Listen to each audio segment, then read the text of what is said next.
واقعات وقت گزارنے کے لیے پڑھنے کا میں عادی نہیں. تصویر کا دوسرا رخ دکھاؤں. آپ نے سنا ہے کہ ابئی نماز پڑھ رہا تھا, رسول نے آواز دی تھی, اس نے نماز تیز کی تھی, رسول نے پھر آواز دی, اس نے اور تیز کی, تیسری آواز پہ مصلی لپیٹا, رسول کے پاس آیا, لبیک یا رسول اللہ. پہلی آواز پہ کیوں نہیں آیا؟ سرکار نماز پڑھ رہا تھا. فرمایا شرم نہیں آتی؟ تجھے وجود نماز بلا رہا تھا, تجھے اصل نماز بلا رہا تھا, تجھے وجود نماز نے بلایا. اس نے کہا سرکار آپ نے کہا کہ نماز اللہ کی ہے, تو اللہ تو بڑا نہیں. رسول نے دیکھا تو نے دیکھا ہے وہ ہے.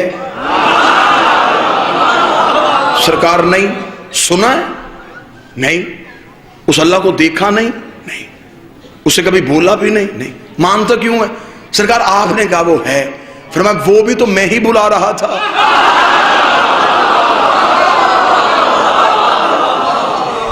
اب میں جملہ دینے لگا ہوں, میری ہے کا نام دین ہے, نہیں کا نام دین نہیں. میں نے بلایا بس. یہ تو واقعہ آپ نے سنا. تصویر کا دوسرا رخ دیکھنا.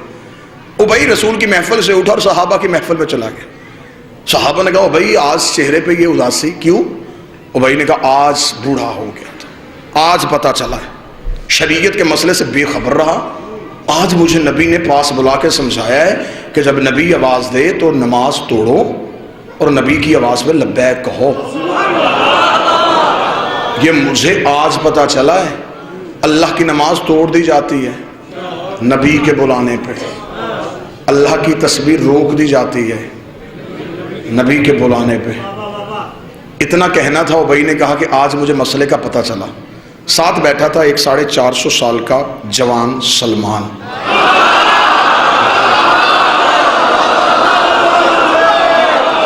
کیا کہنے, یہاں تو لفظ کا لہو سوال ہی پیدا نہیں ہو. سینے میں تھا اس کے تمغہ ایمان.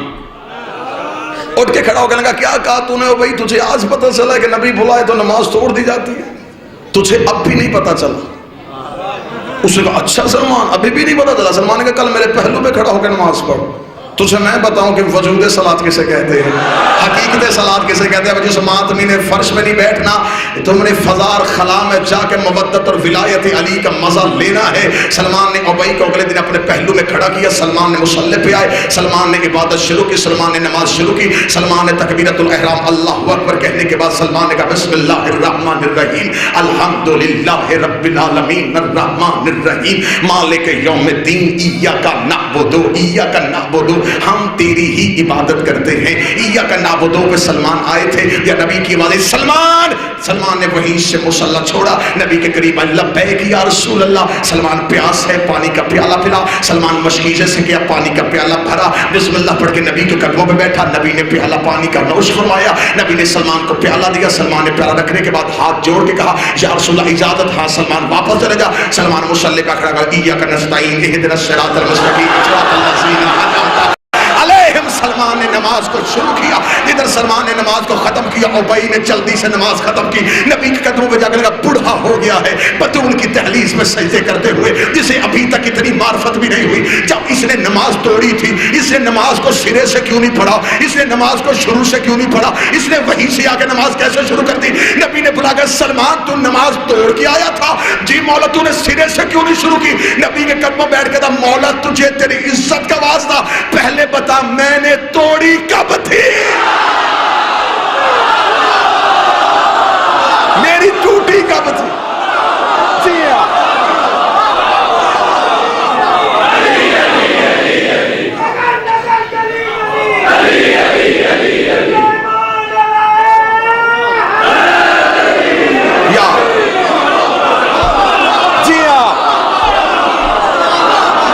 میری نماز کب ٹوٹی؟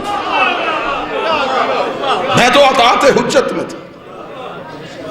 تصحیح کرے وہ اپنے عقیدے کو. جو بندہ یہ کہتا ہے کہ سلمان بطول کی دہلیز پہ جھاڑو دیتا تھا, جھاڑو وہاں دیا جاتا ہے جہاں گرد ہو, جھاڑو نہیں دیتا تھا. سلمان ہر صبح جا کے دہلیز عصمت پہ سجدہ کرتا تھا. ادھر مؤذن مدینے کی مسجد سے اذان دیتا حی علی الصلاۃ, سلمان بطول کی دہلیز پہ آتا, دہلیز پہ آ کے سجدہ کرتا, پھر مسجد میں جاتا.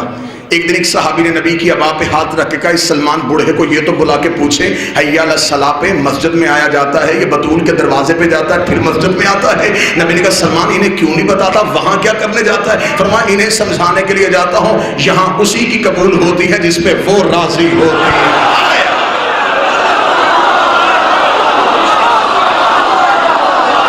جی آپ سے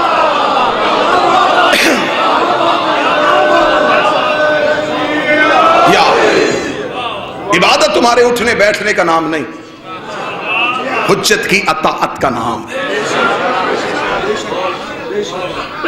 اختیار حجت کو سمجھو، حجت کے اختیار کو سمجھو، اپنے بادشاہوں کے اختیار کو سمجھو تو صحیح، کس اختیار کے مالک ہیں؟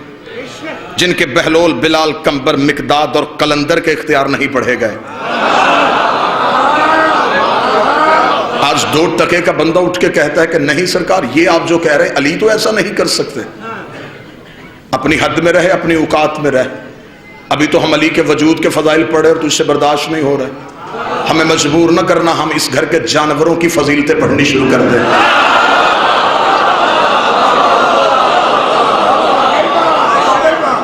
آج 2 ٹکے کا بندہ اٹھ کے کہتا ہے 14 غیب جانتے تھے؟ نبی کے گھر میں ایک اونٹنی تھی جس کا نام قصوہ تھا، وہ بھی غیب جانتی تھی۔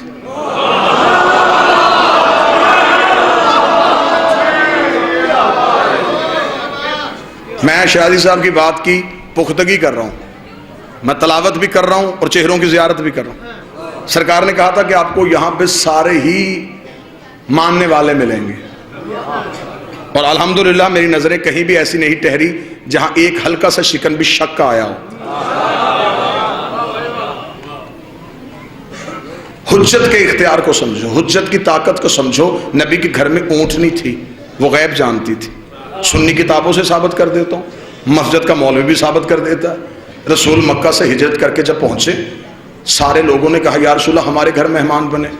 رسول نے کہا کسی کا دل دکھاؤں گا ناراض ہو جائے گا، قصوہ کی مہار چھوڑ کے جہاں یہ بیٹھے گی۔ ایسا ہے یا نہیں؟ وہ بیٹھی آ کے ابو ایوب انصاری کے دروازے پہ، اسے کس نے بتایا تھا کہ یہاں بیٹھنا ہے؟ جس اونٹنی پہ چند لمحوں کے لیے نبی سواری کرے وہ عالم غیب ہو سکتی ہے، اور جس کی خود رسول سواری بنے۔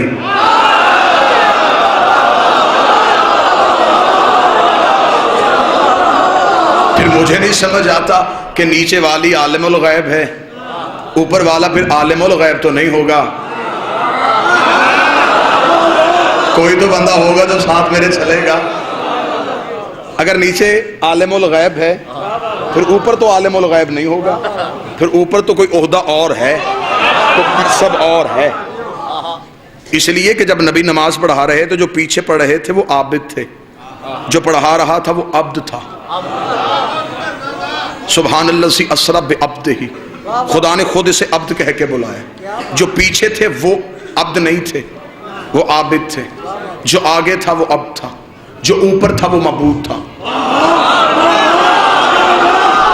عرش پہ معبود، مصلی پہ عبد، پیچھے عابد۔ اوپر معبود کی عبادت ہو رہی تھی، عبد نماز پڑھا رہا تھا، عابد پڑھ رہے تھے۔ حجرے کا پردہ اٹھا، ظاہری کمسنی میں ایک شہزادہ نکلا، عابدوں کی گردنوں پہ اپنے پاؤں رکھتا ہوا، عبد کی پشت پہ آ کے بیٹھ گیا۔ عبد کی پشت پہ بیٹھ کے اس نے معبود سے کہا اب نیچے عبد ہے، تو معبود ہے، اب بتا میں کون ہوں؟ پیچھے عابد رہ گئے، آگے عبد ہو گیا، تو معبود ہو گیا۔ آواز قطعی حسین نیچے نہ اترنا، میں تجھے تیرا عہدہ بتانے لگا ہوں۔ پیچھے عابد ہیں، یہ عبد ہے، میں معبود ہوں، تو ابا عبد اللہ۔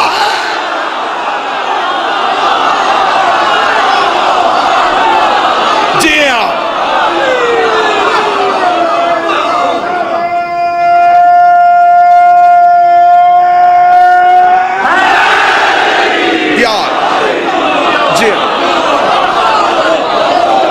حسین تو عبداللہ۔ نہ چیلنج کرنا کہ ہم تمہیں گھر کے جانوروں کی فضیلتیں سنائیں اور پھر تجھے غش آئے۔ جانور تو پھر بھی سانس لیتے ہیں، زندگی ہے ان کے پاس، جانور تھے، سانس لیتے تھے، زندگی تھی. علی کے ہاتھ میں ایک لوہے کا ٹکڑا تھا.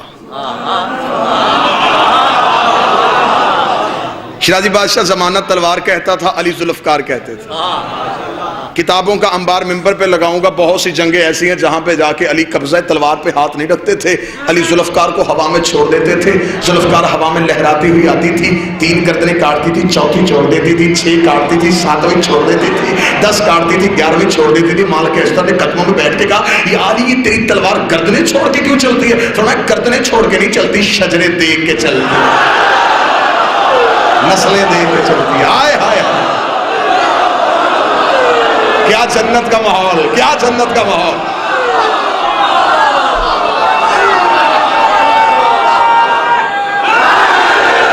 پیار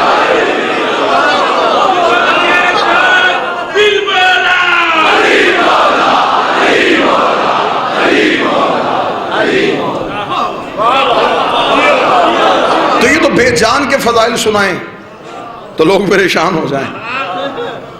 یہ سانس تو نہیں لیتی تھی نا، لیکن بہت سو کے سانس لے لیتی تھی. خود سانس نہیں لیتی تھی، اسے دیکھ کے بہت سے سانس خشک ہو جاتے تھے، اکھڑ جاتی تھی سانسیں اس کو نیام کے بستر سے اٹھتے ہوئے دیکھ کے. یہ نیام کے بستر پہ سر رکھ کے سوتی تھی تو سارے ہی سوتے تھے. واللہ با حسین 2 بادشاہ کے علم ہے، پوری مجلس سے آئیے صرف علی کی ذوالفقار سنانے کے لیے. ایک جنگ پہ دشمن علی کے قبضے پہ تھا، علی نے اس کے سینے پہ پاؤں رکھا. اس نے کہا، یا علی آپ تو کریم ہیں، آپ سے جو مانگے وہ دیتے ہیں، کچھ میں بھی مانگنا چاہتا ہوں. علی نے کہا بول کیا چاہتا ہے؟ کہنے لگا اپنی ذوالفقار دے دیں، اپنی تلوار دے دیں. اب علی کی دہلیز سے کوئی خالی جائے؟ ایسا ہو ہی نہیں سکتا. علی نے ذوالفقار کو ریت پہ پھینکا، اٹھا،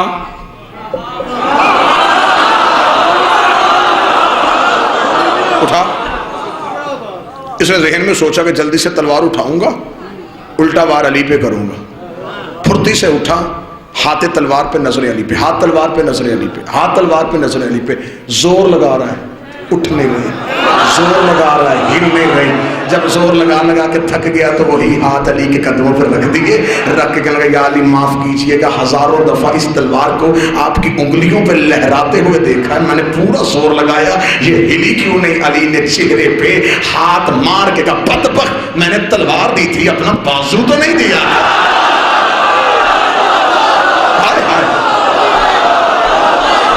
میں نے تلوار دی تھی.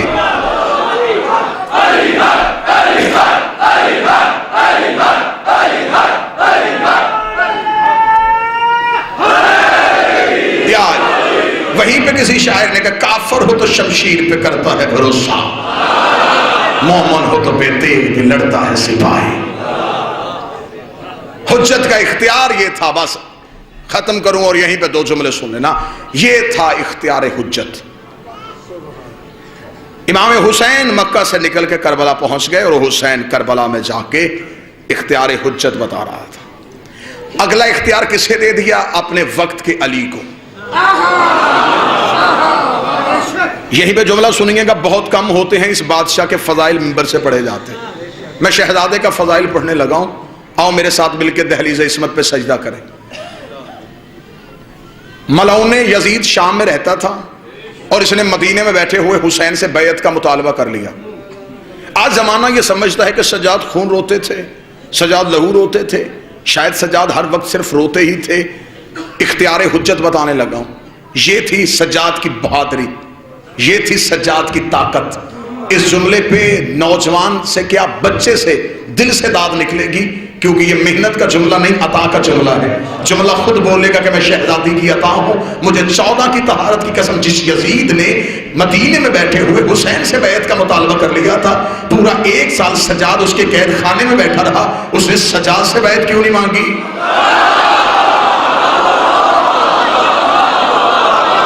اسے امام کی بیعت چاہیے تھی نا، تو وہ سجاد سے بھی مانگتا. اسے سجاد سے کیوں نہیں مانگی؟ مجھے معاف کیجئے گا، کڑی سجاد کے ہاتھ میں نہیں، امت کے ہاتھ میں تھی.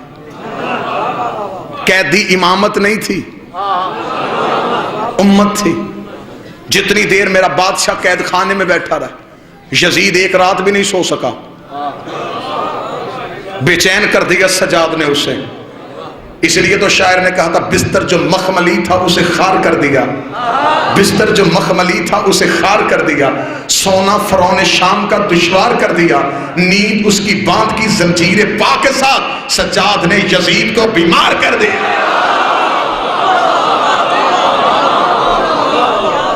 جتنی دیر سجاد قید خانے میں رہے، سجاد نے طاقت امامت بتائی. سجاد نے کہا ہمارے اندر آج بھی اتنی ہی طاقت.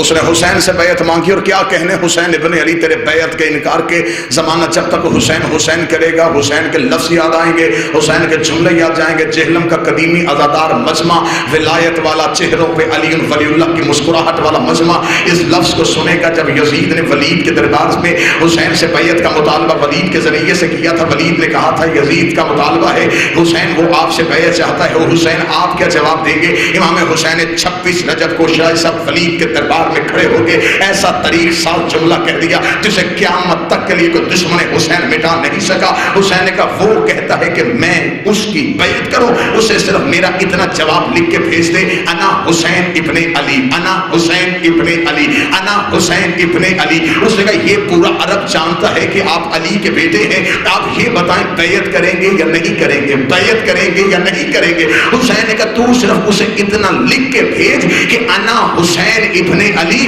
اگلی بات وہ خود سمجھ جائے گا کہ میں علی کا بیٹا ہوں، میں علی کا بیٹا ہوں، میں علی کا بیٹا ہوں. جب میرا باپ اس جیسے کی نہیں کرتا میں اس جیسے کی کیسے؟ جب میرے باپ نے اس جیسے کی نہیں کی میں اس جیسے کی کیسے کروں؟ اس کا مطلب ہے کہ صرف قتل حسین میں یزید ہی شریک جرم نہیں، ہر وہ بندہ شریک جرم تھا جس نے یزید کی بیعت کی تھی.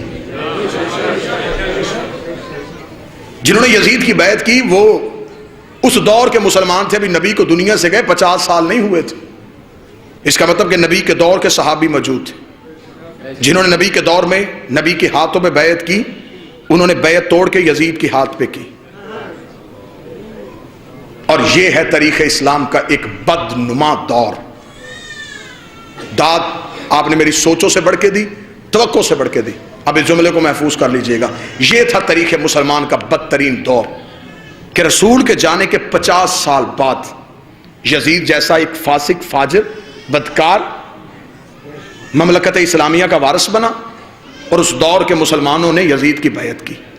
یہ جو لوگ بیعت کر رہے ہیں یہ صرف لوگ نہیں، مستقبل کے راوی ہیں. یہ لوگ صرف بیعت نہیں کر رہے، ان میں بڑے بڑے مستقبل کے محدث چھپے ہوئے ہیں. انہوں نے حدیثیں نقل کرنی ہے، انہوں نے تاریخ کو روایت کرنا ہے، انہوں نے رسول کے فرمان کو روایت کرنا ہے. تو جب ہاتھ یزید کے ہاتھ میں تھے، زبان آل محمد کا حق کیسے بول سکتی تھی؟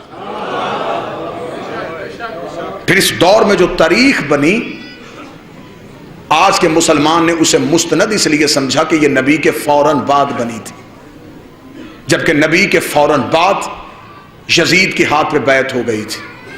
اور یہ فقہ اور شریعت کا قانون ہے، جب کوئی مسلمان کسی فاسق کے ہاتھ پہ بیعت کرے تو وہ دائرہ اسلام سے نکل جاتا ہے. پھر مجھے معاف کیجئے گا، یزید کے دور میں جن مسلمانوں نے یزید کی بیعت کی، اب ان کا اسلام سے قرآن کے مطابق کوئی تعلق نہیں رہا. پھر اس کا مطلب کہ حسین کو مسلمانوں نے نہیں مارا، مسلمانوں نے نہیں مارا، کافروں نے مارا. اور یہ تھا اختیار حجت کہ شریعت کا اور قرآن کا مسئلہ ہے کہ جب کوئی مسلمان کسی فاسق کے ہاتھ پہ بیعت کرے وہ دائرہ اسلام سے نکل جاتا ہے. اب اگر وہ دوبارہ مسلمان ہونا چاہے اور کوئی حجت موجود ہو، اسے اس کے پاس آنا پڑے گا، اس کے ہاتھ پہ دوبارہ بیعت کرنی پڑے گی، جس کے لیے کہا جاتا ہے نص ہے تجدید بیعت. بیعت کا پلٹ کے واپس آنا، بیعت کا دوبارہ قائم ہونا. وہ دوبارہ معصوم کے ہاتھ پہ بیعت کرے گا. یہ تھی حسین کی جنگ کہ لوگوں نے یزید کے ہاتھ پہ بیعت کی.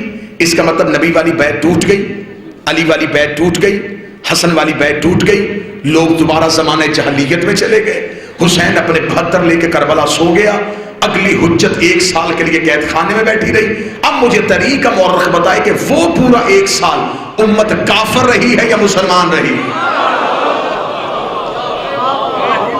اس 1 سال میں امت کہاں تھی؟ حالت کفر میں تھی یا حالت اسلام میں تھی؟ اس کا مطلب ہے یہ جو امام قید خانے میں تھا، امام قید نہیں تھا، امت قید تھی۔ نقلی بیعت کے دعوے داروں کے چہرے سے حسین اور حسین کے بیٹوں نے نقاب اتار دیے۔ حسین نے سارے بدلے اکٹھے لے لیے۔ ذرا جنگ تو سنو حسین ابن علی کی، کبھی یوں حملہ بھی سنو حسین ابن علی کا۔ حسین نے سارے حملے اکٹھے لے لیے۔ یزید کے پاس آج طریقہ مورخ یہ کہتا ہے کہ یزید غلط تھا، حسین صحیح تھا۔ سارے کہتے ہیں، آپ تائید فرمائیں گے، میں نتیجہ دے کے چھوڑ، یزید غلط تھا، حسین صحیح تھا۔ کیوں یزید غلط تھا؟ نہیں جی یزید کی خلافت غلط تھی۔ آئے مولوی میری آنکھوں میں آنکھیں ڈالے، وہ اپنی کتابوں لائے اور مجھے اپنی کتاب اور قوانین شریعت کے مطابق یزید کی خلافت کو غلط ثابت کر کے دکھائے۔ تمہارے پاس جتنے خلافت کے اصول تھے وہ سارے یزید کے پاس تھے۔ مسلمانوں کے ہاں خلافت کا پہلا اصول ہے کہ امت اکٹھی ہو کے کسی کو خلیفہ بنائے تو وہ ہوتا ہے۔ یزید کے پاس یہ تھا۔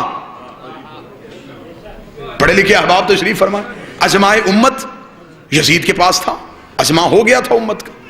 دوسرا خلافت کا قانون یہ تھا کہ پہلا دوسرے کو نامزد کر دے تو وہ بھی خلیفہ ہوتا ہے۔ یزید کے پاس یہ اصول بھی تھا، اسے اس کے باپ نے نامزد کیا تھا۔ خلافت کا تیسرا اصول تھا کمیٹی بن کے فیصلہ کرے اور کسی ایک کو چن لے، یزید کے پاس یہ بھی تھا۔ اس کا مطلب ہے کہ یزید کے پاس تو خلافت کے سارے قانون تھے، پھر یزید غلط کیسے، حسین صحیح کیسے؟ پھر تمہیں ماننا پڑے گا حسین صرف صحیح اور یزید صرف غلط نہیں، تمہیں ماننا پڑے گا حسین صحیح تھا، اجماع امت غلط تھا، حسین صحیح تھے، استخلاف غلط تھا، حسین صحیح تھے، شورا غلط تھی، تمہیں ماننا پڑے گا غدیر صحیح تھا، سقیفہ غلط، امامت صحیح تھی، خلافت غلط تھی۔ اگر مان جاتے پھر بیٹی علی کی شام کے بازار میں